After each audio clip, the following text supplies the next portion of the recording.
Oke, ketemu lagi kita bersama podcast saya, yakni Pintar Bersama Teknologi AI. Nah, kali ini topik yang menarik yang saya akan bahas atau melakukan analisis terkait perbandingan strategi pengelolaan APBN antara Menteri Keuangan sebelumnya, Menteri Sri Mulyani dan Menteri Keuangan yang baru Purbaya ya. Ini menarik untuk kita lihat strategi pengelolaan APBN untuk masing-masing apa plus minus daripada masing-masing menteri ini ya. Nah, tentunya saya sebagaimana biasa menggunakan teknologi AI ya. Jadi saya menggunakan teknologi AI untuk menganalisis bagaimana Menteri Keuangan sebelumnya mengelola APBN, apa kelebihan dan apa kekurangannya. Demikian juga Menteri Keuangan yang baru apa kelebihan dan keuangan.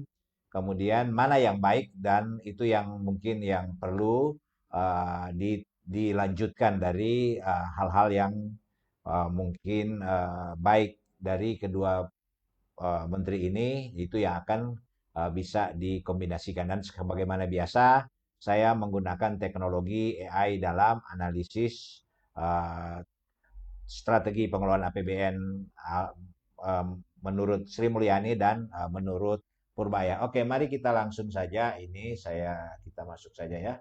Oke, ya. Kita lihat uh, ini dia pengelolaan strategi pengelolaan APBN Sri Mulyani dan Purbaya. Oke, yang pertama mari kita lihat strategi Sri Mulyani. Langsung saja ya. Strategi Sri Mulyani. Nah, Sri Mulyani ini apa ya yang dia lakukan itu dia disiplin di fiskal, kemudian defisit dijaga kurang dari 3% PDB ya. Itu yang dilakukan oleh Menteri Keuangan Sri Mulyani. Kemudian dia memiliki kredibilitas global yaitu IMF dan World Bank ya. Kemudian fokus stabilitas makro. Jadi Sri Mulyani fokus pada stabilitas makro. Kemudian belanja dialokasikan ke pendidikan, kesehatan, bansos, ya itu. Kemudian utang sangat hati-hati, selalu dijaga di bawah 40% dari GDP, ya. Kemudian pajak dan reformasi fiskal sebagai sumber utama. Nah, ini dia 8 strategi Sri Mulyani dalam pengelolaan APBN yang dia lakukan. Nah, sekarang bagaimana dengan apa Purbaya ya, strategi Purbaya ya. Nah, ini strategi Purbaya, ini Menteri Keuangan yang baru itu ekspansif fiskal sebagai engine pertumbuhan. Jadi beliau Menteri yang baru ini dia ekspansif ya, fiskal sebagai engine pertumbuhan itu satu. Kemudian kedua, manfaatkan dana idle BI dan kemudian repatriasi. Jadi dana idle itu SAL ya, eh, saldo apa ini? SAL ya, saldo anggaran lebih ya. SAL itu dia memanfaatkan itu yang ada di BI. Kemudian repatriasi yaitu pengembalian dolar ke Indonesia ya. Jadi yang para ini apa? Para pengusaha-pengusaha atau siapa saja yang warga negara Indonesia yang menyimpan uangnya di luar atau melakukan bisnis di luar dan ini mungkin coba diajak untuk ikut melakukan investasi di dalam negeri. Jadi ataupun ada simpanan-simpanan. Nah, ini ya namanya repatriasi ya. Kemudian belanja UMKM industri subsidi bunga ya itu ya. Ini strategi Purbaya. Kemudian utang fleksibel penting asal produktif. Jadi kalau apa saya kira juga menteri ini juga tetap menjaga rasio ya, tidak seperti menteri keuangan sebelumnya itu dijaga jangan lebih dari 40% karena itu amanat undang-undang ya. Kemudian Pak Menteri yang baru ini sinergi dengan BRICS ya. BRICS itu beberapa negara ya, di mana pelopor antara lain Cina ya di situ. Kemudian lebih pragmatis dan nasionalis. Nah ini ya, satu tadi berorientasi ke IMF, kemudian World Bank. Setelah ini kita lebih ke BRICS dan atau Cina ya yang. Nah, kemudian jadi lebih pragmatis dan nasionalis. Ini dua perbedaan atau dua strategi Menteri Keuangan yang sebelumnya Sri Mulyani dan strategi Purbaya. Nah, oke, selanjutnya kita lihat kesamaan strategi. Nah, apa kesamaan dari strategi pengelolaan APBN ya antara Sri Mulyani dan eh, Menteri Purbaya. Nah, kesamaannya itu adalah dua-dua fokus pada pertumbuhan ekonomi. Oke ya. Jadi itu target, salah satu target kan yaitu kan pertumbuhan ekonominya kita berapa persen seperti sekarang ini, ada keinginan sampai 6 ya kalau bisa ya, dan mungkin bahkan lebih. UMKM dan infrastruktur jadi prioritas. Jadi ini kesamaan-kesamaan menjaga kepercayaan investor asing, kemudian subsidi energi tetap krusial. Jadi ini keduanya berada pada titik yang tidak berbeda. Nah, selanjutnya perbedaan Sri Mulyani dan VS Berwaya dari beberapa aspek ya. Paradigma fiskal ya. Jadi ini kita lihat paradigma fiskal itu Sri Mulyani itu lebih konservatif dan disiplin. Sementara Purbaya lebih ekspansif dan pragmatis. Ini dari paradigma fiskal ya. Ini terjadi kalau Sri Mulyani itu lebih konservatif, disiplin, sementara Purbaya ekspansif dan pragmatis. Itu yang dari segi aspek paradigma fiskal. Nah, selanjutnya aspek defisit dan utang. Nah, Sri Mulyani itu dijaga ketat tidak lebih daripada 3% dari PDB ya. Jadi defisit dan utang ini dijaga 3%. Kemudian kalau Purbaya itu fleksibel asal produktif, kira-kira seperti itulah ya. Nah, sementara aspek sumber dana. Nah, apa dia? Sri Mulyani itu pada pajak dan pinjaman internasional. Sementara Purbaya itu dana idle ya, SAL antara lain SAL ya. Apa itu? SAL dari BI ya, itu. Eh, Saldo anggaran lebih dari BI ya. Kemudian dia berharap di repatriasi ya, repatriasi itu ya kembalinya dolar ke Indonesia ya. Kemudian dari aspek orientasi belanja, Sri Mulyani pendidikan, kesehatan dan bansos. Sementara Purbaya UMKM dan industri strategis. Ini mungkin poin-poin ya. Tadi kan kesamaannya ada ya sudah disampaikan ya. Sekarang dari aspek relasi global. Jadi kalau Sri Mulyani ke IMF dan World Bank, sementara Purbaya lebih ke BRICS dan lebih nasionalis ya, lebih ke dalam ya, kepentingan di dalam ya. Kita lihat. Jadi ini perbedaan Sri Mulyani vs Purbaya dari aspek paradigma fiskal, defisit dan utang, sumber dana, orientasi belanja, dan relasi global. Oke, selanjutnya mari kita lihat apa. Nah, ini keberhasilan Sri Mulyani ya. Ini kita lihat dari sisi keberhasilan dan Sri Mulyani. Itu beliau menjaga defisit fiskal kembali ke 3%, lebih kecil 3% PDB setelah pandemi ya. Oke, kemudian debt to GDP itu stabil di kisaran 39% ya di tahun 2023. Kemudian tax ratio itu meningkat ke 10,4% di tahun 2023. Kemudian APBN fleksibel saat krisis ya, counter cyclical ya. COVID-19 itu fleksibel saat krisis ya, itu merupakan keberhasilan dari Sri Mulyani. Kemudian yang lain itu kredibilitas internasional tinggi.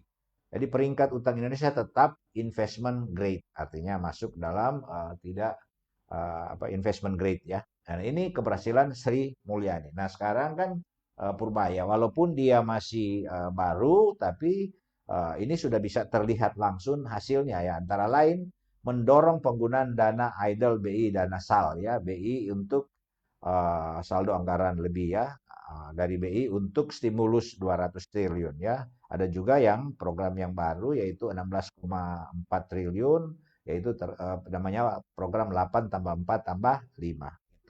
Itu apa berakumulasi menjadi satu program dan itu merupakan satu keberhasilan sementara ya karena kita masih akan mengukur nanti angka-angka seperti PDB pertumbuhan ekonominya akan dapat target atau pengangguran kemudian apa dia eh, ada beberapa juga ya parameter yang nanti akan inflasi dan lain sebagainya, nilai tukar rupiah dan lain sebagainya ya. Ini akan diukur ya. Tapi beberapa parameter ekonomi seperti IHSG ya itu di bursa efek itu sekarang lagi bagus ya itu antara lain ya. Karena dia akan masuk ke sektor yang real ya.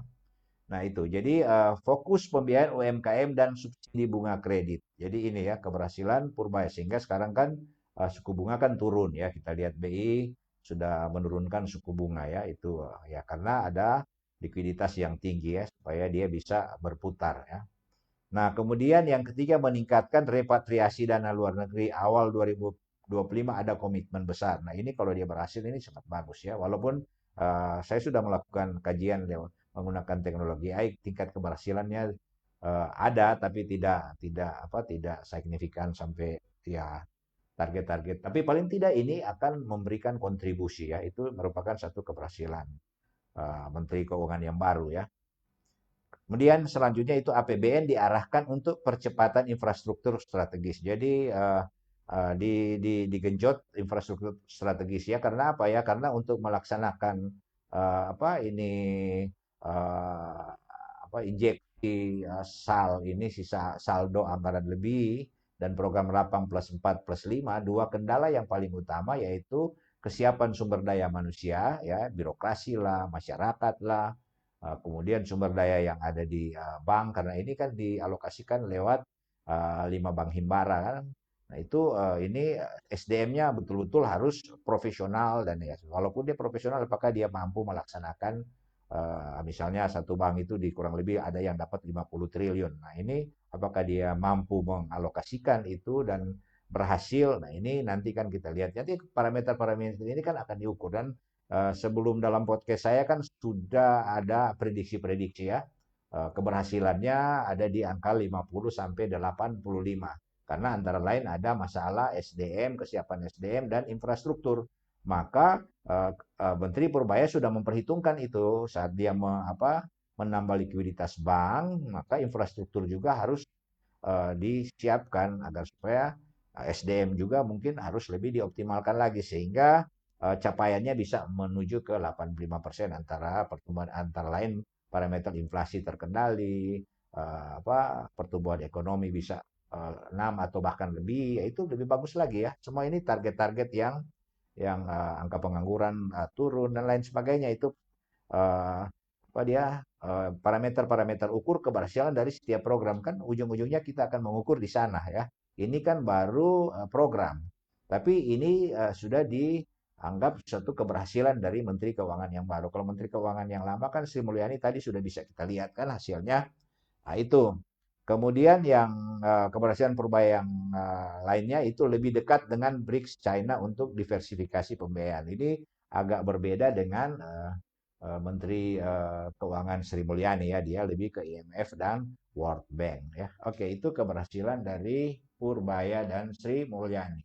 Nah, sekarang prediksi keunggulan ya, kira-kira prediksi keunggulan 2025 sampai 2030 ya. Sudah tadi kan sebenarnya sudah bisa kita lihat ya. Sri Mulyani unggul dalam menjaga stabilitas makro, kredibilitas internasional dan investor trust. Jadi itu yang dia dapat. Sementara pertumbuhannya lebih lambat, pelan ya. Ini unggul ya dari di tahun 2025 sampai 2030 apa yang akan dari angka-angka tadi walaupun Menteri Keuangan kan sudah lewat. Jadi faktanya yaitu pertumbuhan lebih lambat itu ada pemotongan 3D dan lain sebagainya. Ya ada apa penambahan pajak dan lain sebagainya. Nah, ini merupakan satu keunggulan, tapi juga di satu sisi itu ada hambatan ya, ada kekurangannya yaitu pertumbuhan lebih lambat. Nah, sekarang Purbaya unggul dalam percepatan pertumbuhan sektor real, kemudian dorong UMKM dan industrialisasi, tapi hati-hati ada resiko defisit melebar dan akan terjadi inflasi. Ini yang harus dijaga ya, jangan inflasi jadi besar ya kan kita lihat angka inflasi kita masih terkendali sampai Sri Mulyani di bawah 3 ya. Nah, itu harus dijaga ya. Jangan karena liquid maka ada uang barang kurang sehingga terjadi inflasi. Nah, ini harus hati-hati ya. Ini ada keunggulan dan juga ada resiko-resiko masing-masing dan Sri Mulyani kan sudah terlambat. Jadi kesimpulan Sri Mulyani unggul di stabilitas dan trust global. Sementara Purbaya unggul di akselerasi pertumbuhan. Itu jadi, nah, ya bagusnya yang gimana? Bagusnya ini ada kombinasi disiplin plus ekspansi hibrid ya. Jadi ya hibrid. Jadi hibrid disiplin dan ekspansi itu jangan terlalu Menteri Purbaya juga jangan terlalu harus hati-hati, harus dicek ya, jangan sampai jadi terjadi defisit melebar dan terjadi inflasi. Itu yang harus dijaga dan apa apa dia bagusnya hibrid ya. Nah, bagaimana bagaimana menjadi hibrid itu sebentar nanti terakhir ya. Lapangan fakta di lapangan Sri Mulyani vs Purbaya ya. Ini kita lihat fakta-fakta di lapangan ya. Era Sri Mulyani pemotongan TKD di daerah ini kan satu itu sempat sempat jadi gejolak kan. Ada kabupaten yang ribut ya karena kebingungan dia menaikkan pajak akhirnya pajak dengan ribuan ya persen. Nah, ini terjadi ribut ya, penolakan. Nah, itu satu. Maka tadi sudah dibilang kan pertumbuhan ekonomi lambat waktu karena di saking disiplinnya dan lain-lain sebagainya. eh, Satu sisi ada terkontrol, tapi di satu sisi yaitu pertumbuhan ekonomi lambat oleh Sri Mulyani. Jadi gaji PNS stagnan, daya beli menurun. Nah, ini yang fakta di lapangan. Subsidi energi dikurangi, harga BBM listrik naik. Itu fakta. APBN ketat, ruang fiskal terbatas. Ini fakta yang ada di lapangan yang oleh Menteri Sri Mulyani, Menteri Keuangan yang baru. Artinya ini ya merupakan juga kekurangan ya daripada Sri Mulyani di lapangan yang dilihat. Nah, sementara era Purbaya, stimulus dana idle itu 200T itu saldo anggaran lebih itu dan repatriasi. Ini poin ya. Fokus subsidi bunga dan kredit UKM ini juga poin. Daya beli masyarakat diharapkan meningkat. Ya otomatis ini akan meningkat. Cuma memang ada risiko defisit melebar dan inflasi hanya itu aja. Jadi sebenarnya kalau mau lihat dua fakta di lapangan ini, maka ya mudah-mudahan kelihatannya ya sekarang yang strategi kebijakan Menteri Keuangan yang baru ini sudah baik. Tinggal yang mau dijaga itu defisit melebar dan inflasi ya.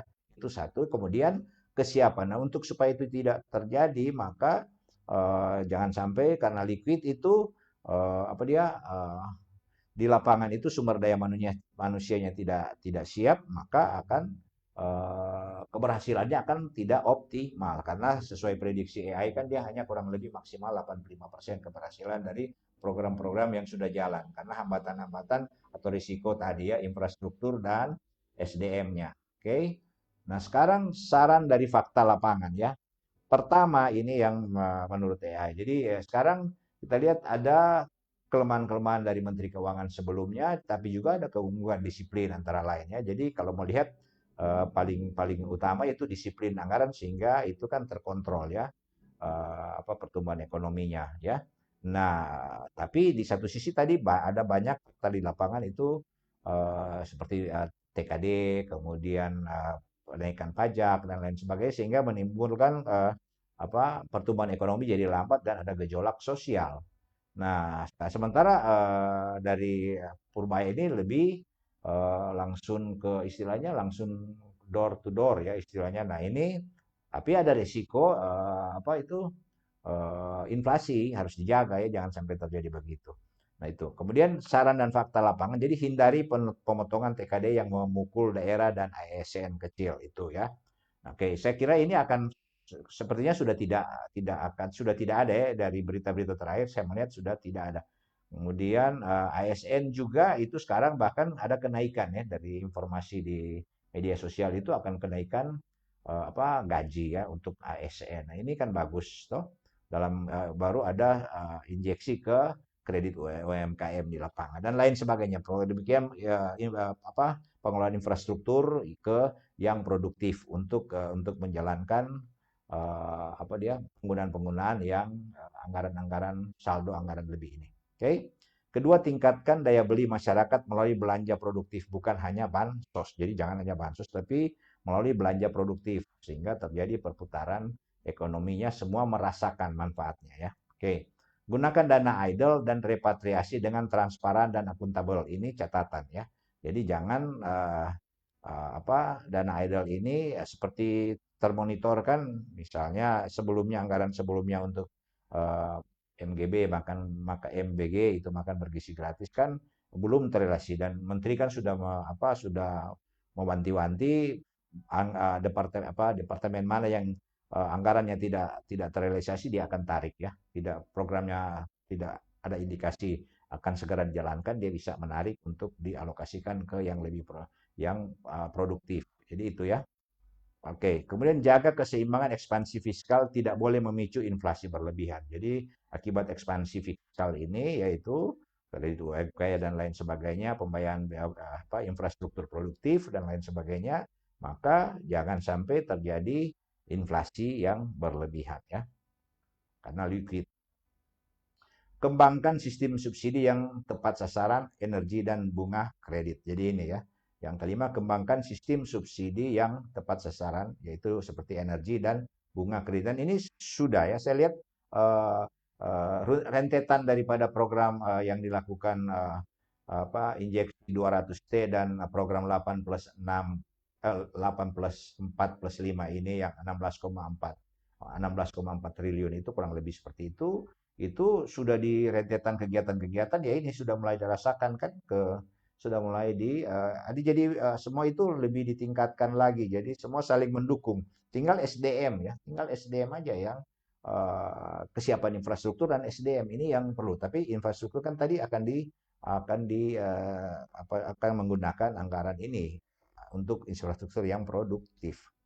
Nah, kemudian perkuat sinergi fiskal moneter antara Kemenkeu dan BI. Nah, ini yang harus dijaga ya, fiskal dan moneter, di mana moneter di bawah kontrol BI ini itu harus saling sinergi ya. Jangan itu tidak sinergi sehingga ya akan tumpang tindih ya, atau tidak saling mendukung. Nah, ini yang ya sudah, tapi sepertinya ini kan sekarang ya buktinya setelah ada pengelontoran SAL atau anggaran lebih ini 200T dan program 8 plus 4 plus 5 ini BI langsung menurunkan suku bunga. Nah, ini kan ada sinergitas antara fiskal dan moneter. Oke, jadi saya kira ini yang menjadi strategi kelebihan, kekurangan dari masing-masing Menteri Keuangan yang ada ya. Apa yang sudah dicapai, apa-apa yang menjadi kelebihan dari Menteri Keuangan sebelumnya, apa ya kendala-kendala atau kekurangannya sudah kita lihat dari Menteri Keuangan sebelumnya, dan Menteri Keuangan yang baru sepertinya belajar dari, mungkin beliau belajar daripada pengalaman Menteri Keuangan sebelumnya, dan beliau melakukan kegiatan-kegiatan atau program-program pengelolaan APBN yang sudah langsung lebih masuk ke lapangan. Nah, tinggal masalahnya jaga jangan sampai ada terjadi. Kalau melihat dengan apa yang ada ini, ya sudah tinggal tergantung daripada SDM dan infrastruktur pendukung, sehingga yang dijaga tinggal jangan terjadi inflasi. Jadi panjang ada koordinasi yang baik antara sinergi yang baik antara Menteri Keuangan dan BI ini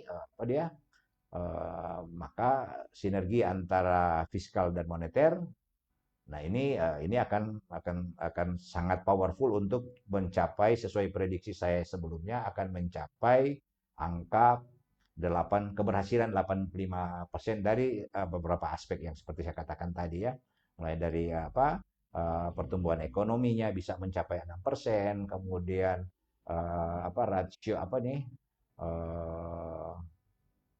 inflasi jangan sampai lewat 3 ya, itu harus dijaga gitu ya.